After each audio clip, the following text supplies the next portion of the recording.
The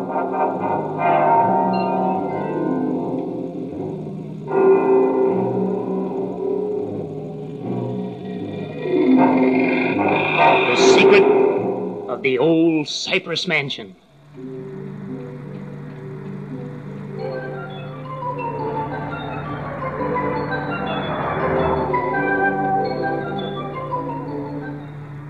It was a bright, sunny Saturday afternoon.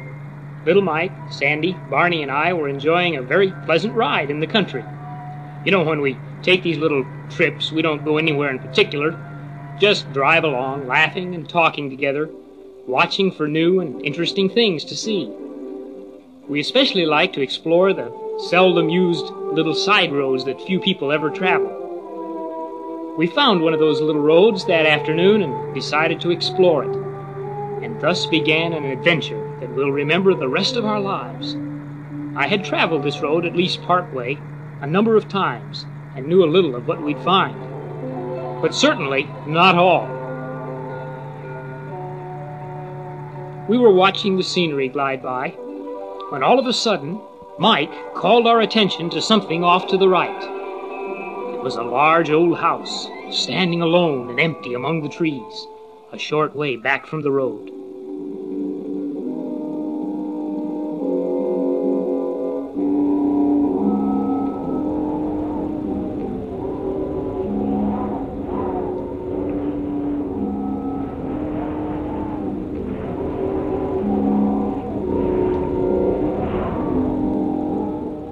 Stopped to take a closer look, and then I remembered that this was the famous old Cypress mansion, at one time the beautiful estate of a noted and wealthy Southern family, but now deserted and run down, forgotten by all except a few, who spoke of it as shrouded in mystery. I was surprised to learn that Mike and Sandy had heard of the place before, but to them it was known as the old haunted house. From some of their friends at school, they'd learned all sorts of weird and frightening tales of spooks and goblins that had been heard various times around the old house. But when he heard this, Barney decided he'd had enough, and so off we drove. But Barney was going to see more than he had ever imagined. That's when I got the idea. Why not spend Halloween night at the old haunted house?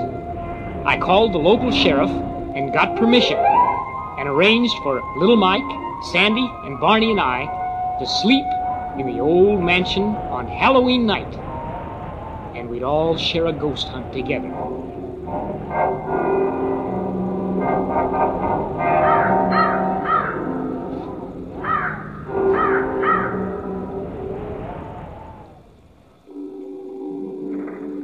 Everyone thought the old mansion was haunted.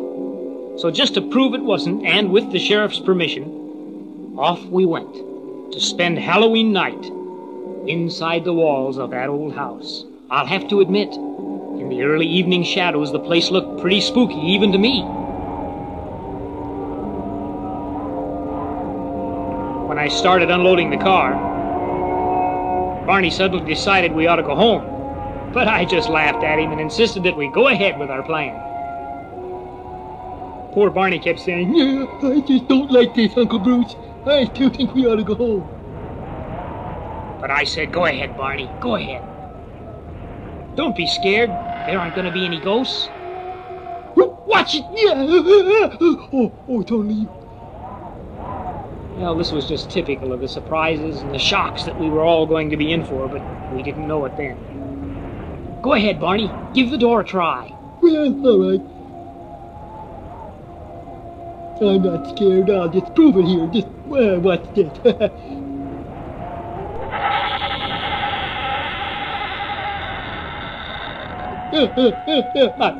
I didn't touch that knob.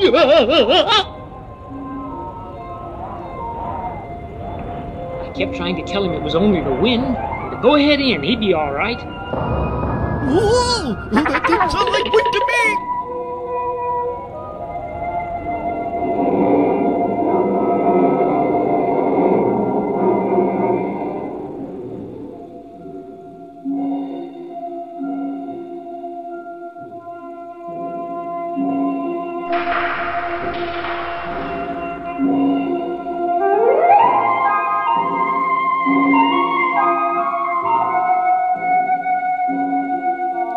After a quick look around, little Mike said, Yeah, I sure don't like the looks of this, Uncle Bruce.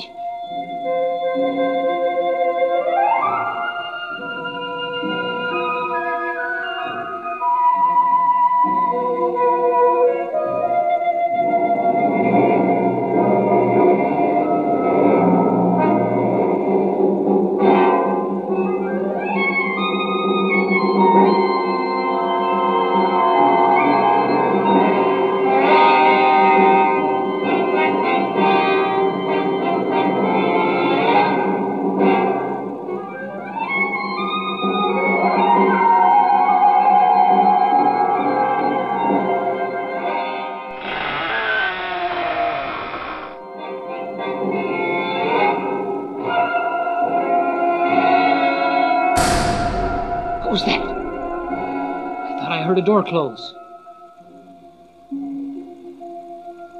Must have been my imagination.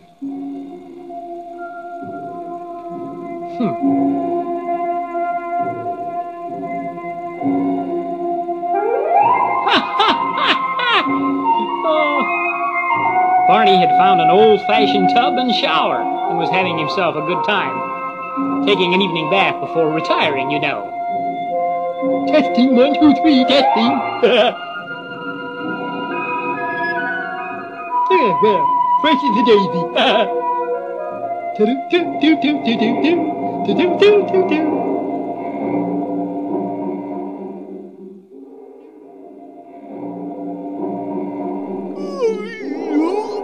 Well, after exploring the old house and finding no spooks, we decided to tuck the kids in their sleeping bags and then tell them a few ghost stories. We thought that we were alone, and all was well. But we were wrong.